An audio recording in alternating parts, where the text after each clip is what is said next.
A paz do Senhor, povo lindo de Deus. Para você que é novo por aqui, eu sou a diaconisa Tânia Anjo. Estamos estudando o segundo trimestre de lições bíblicas da editora CPAD, da classe dos jovens, que tem o tema: o perigo das tentações, as orientações da palavra de Deus de como resistir e ter uma vida vitoriosa. O comentarista desse trimestre é o pastor Alexandre Coelho. Ele é gerente de publicações da Casa Publicadora das Assembleias de Deus, a CPAD.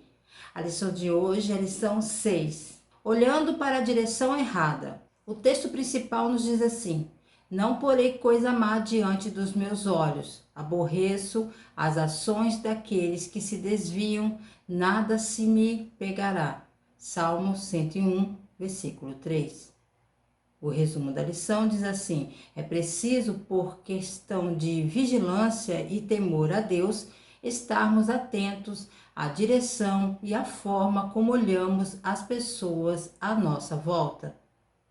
Os objetivos da lição é saber que Davi estava ocioso em tempo de guerra, mostrar que Davi estava olhando na direção errada e apontar as consequências da ação de Davi.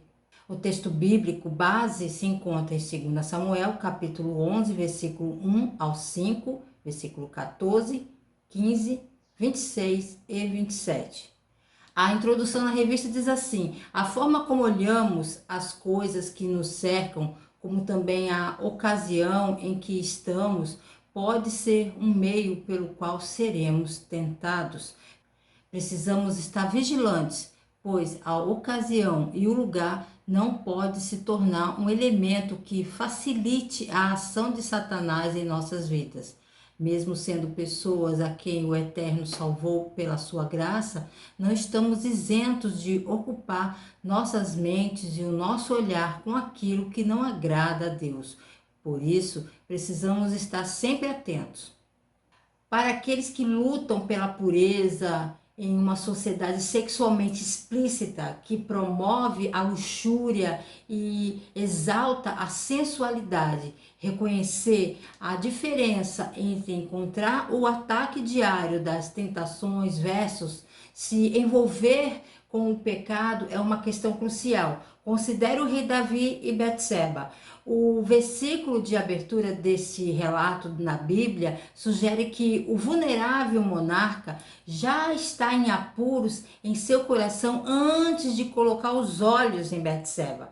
A curiosidade do rei Davi resultou em ele cair em adultério com Betseba e matar seu marido.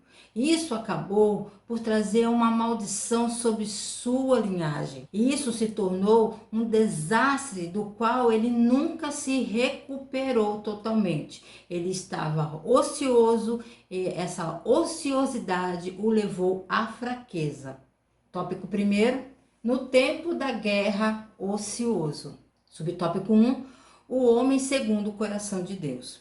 Ao estudarmos a respeito da tentação e queda de Davi, é preciso dizer que na época ele não era um jovem com pouca experiência de vida, e sim um rei coroado e experiente em batalhas. A palavra de Deus faz referência a ele como um homem segundo o coração de Deus. Em seu histórico, Davi tinha diversas vitórias contra seus inimigos, vários livramentos da parte de Deus, o hábito de consultar ao Senhor para tomar certas ações e o fato de congregar sob sua liderança homens desajustados, transformados em valorosos. Some-se essa lista o fato de trazer de volta a Arca de Deus para Jerusalém e de buscar fazer com que o povo adorasse ao Senhor. Ele também foi chamado de poeta, compositor e profeta. Davi, sem dúvida, tinha habilidades e era dono de um currículo diferenciado para um rei daqueles dias. Você já se perguntou como Deus poderia chamar o rei Davi um adúltero, um assassino, um homem segundo o seu coração? Uma das coisas maravilhosas sobre a Bíblia é que seus heróis são feitos de carne e osso, cheios de falhas como você e eu. Embora alguns céticos possam não concordar com essa aclamação, nunca poderíamos negar este fato, uma vez que foi o próprio Senhor que honrou Davi com tal título. Muitas vezes as pessoas são rotuladas pelos seus erros que cometem, mas Deus não vê como o homem vê. Todos sabemos que Davi viveu uma vida cheia de sangue, seus inimigos o cercaram, prontos para atacá-lo a qualquer momento.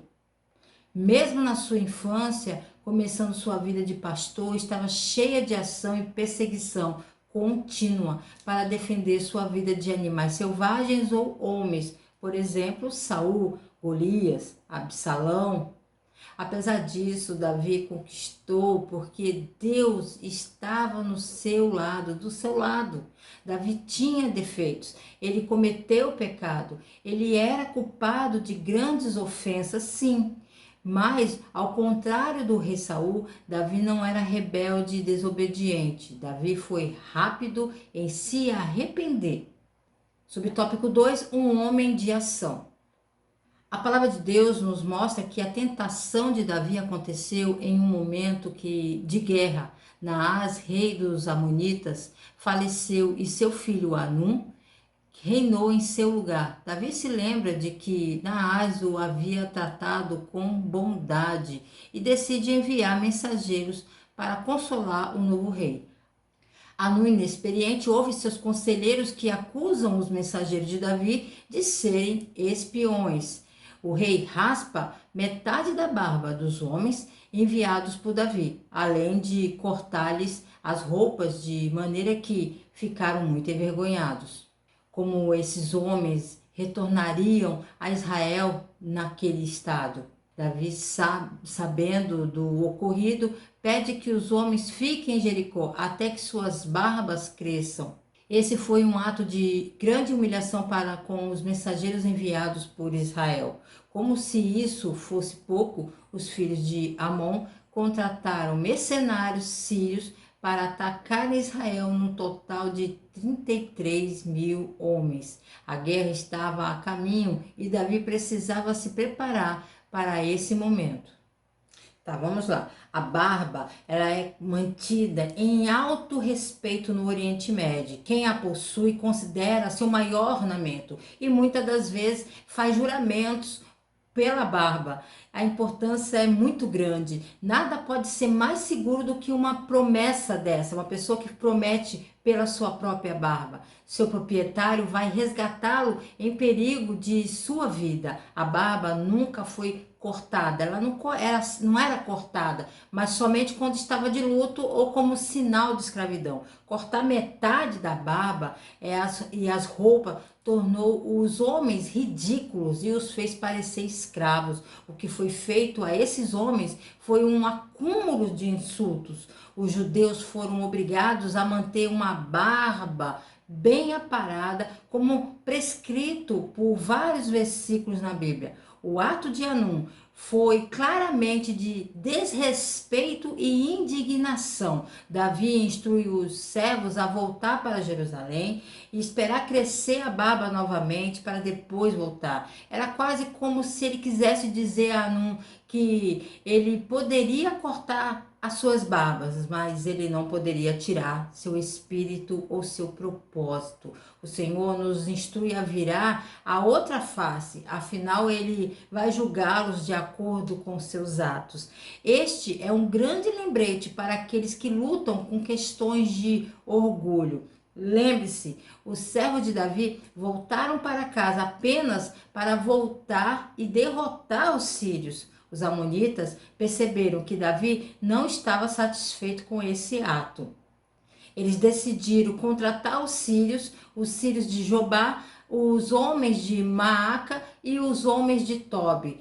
Quando Davi soube disso, ele não foi contratar ninguém ou chamar reforços, ele foi combatê-los. Ele pegou suas tropas existentes e foi atacá-las. Suas tropas estavam sendo atacadas pela frente e pela retaguarda, mas foram capazes de derrotar com sucesso as tropas. Esta era claramente a vontade do Senhor. Subtópico 3, no tempo em que os reis saem para as guerras. É notório que o rei Davi havia sido generoso para com a memória do rei Naás, mas sua ação foi interpretada de forma errada pelos amonitas e isso lhes custaria caro. Davi havia vencido muitos inimigos na sua jornada e Deus o havia preservado de ser morto por Golias e Saul. Ele derrotou os filisteus, os moabitas e também os arameus. Suas vitórias lhe deram um prestígio como rei e paz para a nação. Mas logo todas essas benesses podem ter deixado o rei em uma situação de despreparo para o que haveria a seguir. A palavra nos diz que a queda de Davi se deu no tempo em que os reis saem para a guerra. E podemos compreender esse momento como um período em que os monarcas conduzem as suas tropas contra seus inimigos para preservar a soberania de seus países. Não era um momento de descanso, mas de alerta, pois vidas estariam em jogos não era um momento de descanso, mas de alerta, pois vidas estariam em jogo e o nome do Senhor numa guerra seria glorificado ou blasfemado. Era primavera, época de guerra. Nos tempos antigos, os exércitos lutavam principalmente durante o clima da primavera. Exércitos não estavam equipados para lutar durante os meses frios do inverno. Mesmo que uma guerra estivesse em curso, os lados opostos muitas das vezes cessariam a guerra pelaquela temporada, até que o tempo estivesse melhor, certo, novamente. Então eles retornariam na primavera. Uma possível razão para os exércitos lutarem em clima quente foi que as colheitas eram abundantes, dando comida de fácil acesso aos soldados que passavam. Naquela época, os reis também eram generais, eles lideraram seus exércitos na linha de frente da batalha. Eles planejaram estratégias militares,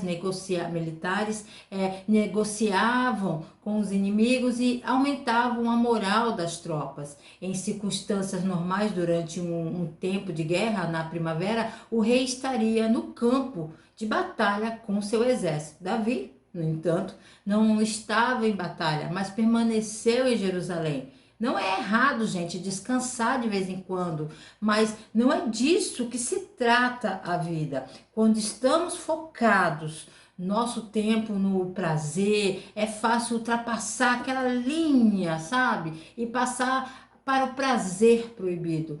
Como cristãos, há uma batalha em curso o tempo todo e é nosso dever lutar pelo reino. Uma vida vazia será preenchida com algo e, portanto, encha a sua vida com o que é bom. Pense, é possível crer que uma pessoa que tem vários anos de experiência com Deus jamais poderá ceder à tentação? Ponto importante, a tentação vem sobre pessoas com bastante vivência com Deus e sobre pessoas que estão começando a trilhar na caminhada da fé. Tópico 2, olhando na direção errada. Subtópico 1, passeando pelo terraço. A palavra de Deus nos diz que Davi estava passeando pelo terraço do seu palácio e naquele lugar viu-se observando uma mulher tomando banho. Isso era com certeza algo incomum. Por sua vez, Davi estava em um lugar alto e quem está em andar mais alto em um prédio consegue ver quem está mais as partes mais baixas, próximas do nível do chão. Aquela visibilidade chamou a atenção de Davi e foi o começo de sua queda. Batseba era mulher muito formosa à vista e o coração do rei havia sido envolvido pelo desejo. Não raro olhar para ser a fonte de séries as tentações. O texto bíblico nos dá a ideia de que a contemplação de Davi não foi por um momento rápido, acidental, mas uma ação que encheu seu coração, que durou tempo suficiente para que ele desejasse a mulher de outro homem. Davi era rei, era seu dever sair com as tropas, mas ele está relaxando no terraço. Seus homens estão sofrendo dificuldades, mas ele está relaxando. Davi estava sendo preguiçoso, isso o abriu para cometer um pecado terrível. A escolha de Davi de permanecer em Jerusalém na época do ano, quando os reis saem para a batalha, tende a ter problemas à frente. Davi tinha sido feito rei por Deus e na época esperava-se que o rei liderasse seus soldados no campo de batalha. Por uma razão ou outra, Davi negligenciou seu dever. Sendo assim, o relaxamento não é errado, mas quando o relaxamento se torna prioridade sobre o trabalho de Deus, podemos ficar ociosos. Assim como Davi, é apenas uma pequena sequência de negligenciar nosso dever. Aí vem o relaxamento, aí vem a ociosidade e aí vem a tentação e em seguida o pecado. Quando ele decidiu ficar em casa, quando subiu no terraço do palácio para um passeio no frio da noite, mesmo quando ele deu aquele primeiro olhar para a linda mulher que estava tomando banho no pátio abaixo, o pensamento de adultério não tinha passado pela cabeça de Davi, mas a calamidade estava próxima. Nesse seu momento que ele estava desprotegido, o rei poderia ter virado o olhar, mas ele permite-se que o olhar casual se torne um olhar de luxúria. Betseba provavelmente estava no telhado, no terraço plano da casa, uma área de tendas frequentemente usadas pelas mulheres da família para uma variedade de tarefas domésticas. Nesse caso, Betseba estava se lavando após seu período menstrual.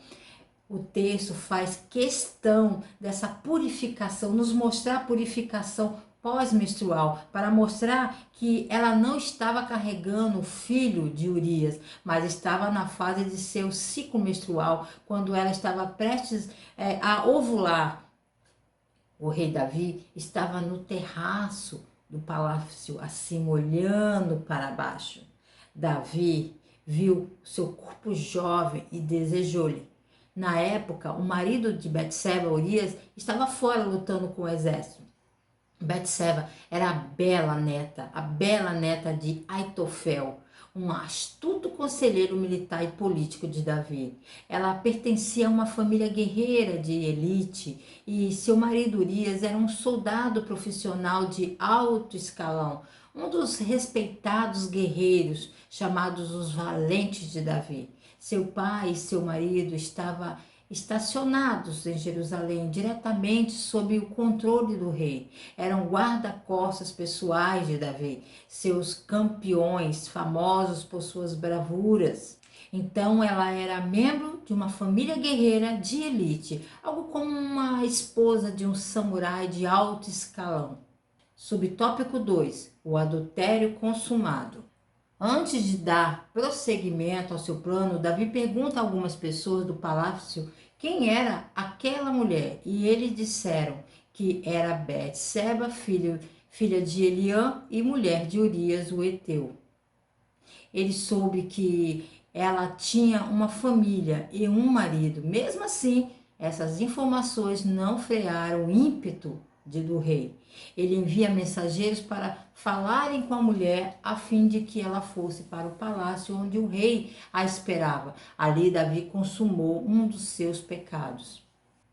A mente de Davi imediatamente se move para como ele poderia tê-la para si. A Bíblia tem um termo para quando você deseja coisas ou pessoas que você não tem o direito e você conspira sobre como torná-las suas, é cobiçar.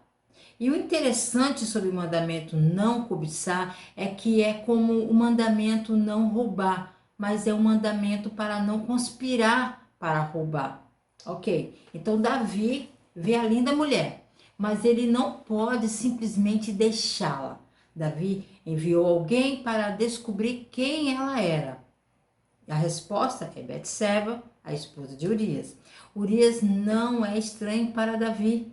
Se você ler em 2 Samuel, você vai descobrir que ele era realmente um dos homens valentes de Davi. Às vezes, ele provavelmente fazia parte do guarda-costas ali, da proteção do rei. Então, isso não é só um cara normal. Davi deve sua vida a esse homem. Mas essa história e o fato de Betseba ser sua esposa não para Davi. Porque o próximo verso diz que Davi enviou mensageiros para trazer Betseba até a sua presença. Enquanto ela estava no palácio, ela e Davi tiveram relações sexuais. Depois ela voltou para sua casa e não ouvimos mais até alguns meses depois, quando ela percebeu que estava grávida. Davi entra em pânico, ele deve cobrir seu adultério, ele tem que se esconder de alguma forma. Então ele começa a tecer suas teias de engano. Subtópico 3, matando um marido e soldado honrado. Não bastou que Davi tinha ficado com a mulher de outro homem. Aquela relação sexual ilícita gerou uma vida e Betseba foi falar com Davi que estava grávida. O período fértil de Betseba é relatado e já ela se tinha purificado de suas imundícias. Sabendo que o esposo dela estava na guerra, Davi tentou ocultar seu pecado, trazendo Urias de volta para casa. Ocorre que a tentativa de esconder o seu pecado não deu certo. Urias, em respeito aos seus colegas que estavam travando uma guerra pelo povo de Deus, não se deitou com sua esposa grávida. Ele chega a mencionar a arca de Deus que estava em uma tenda e não vai para sua casa. Mesmo tendo Davi embebedado Urias, o soldado se manteve em seu propósito. A integridade de Urias incomodou Davi e o rei decidiu tornar Betseba viúva. Urias logo seria morto em combate, lutando em prol do reino de Israel. E Davi ganharia mais uma esposa, desta vez já grávida. Esse foi o segundo pecado de Davi. Tá ok, então ele tenta o plano A. Você vê isso no versículo 6 ao 11. Isso envolve chamar Urias de volta do campo de batalha e tentar trazê-lo para que ele fosse para casa dormir com a sua esposa. Dessa forma, é claro, todos poderiam pensar que foi Urias, não Davi, que engravidou Betseba. Davi recebe Urias no palácio. Urias, eu estava apenas pensando, como está Joabe e o resto dos soldados? Como está indo a guerra? Ele começa aquela conversa. E Urias gostaria de tirar, não quer tirar uma noite de folga? Eu tenho certeza que sua esposa está sentindo a sua falta, porque